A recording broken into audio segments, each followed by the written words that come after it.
అరే నేను I drop రా. నీకిష్టం వచ్చినప్పుడల్లా నన్ను కంట్లో వేసుకోకరా. రెడ్నెస్ వచ్చినా ఇచ్చింగ్ వచ్చినా నేనే సొల్యూషన్ అనుకుంటున్నావా? రిలీఫ్ ఇస్తా కానీ ప్రాబ్లమ్ని fix చేయండిరా.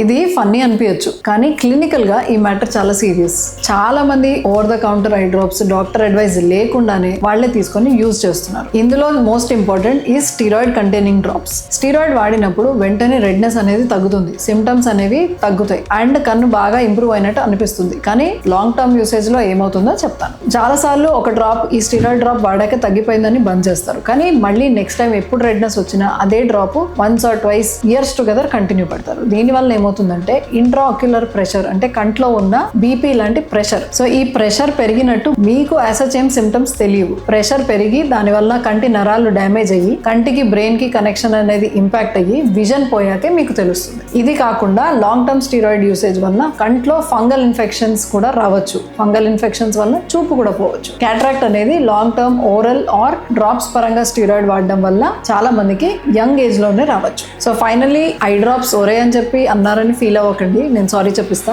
But take care of your eyes and don't use over the counter medications. Sorry friends, మీ అందరి కళ్ళు హెల్దీగా ఉండాలని, మీరందరూ క్లియర్ గా చూసి లైఫ్ ఎంజాయ్ చేయాలని అలా అన్నాను. నన్ను క్షమించండి.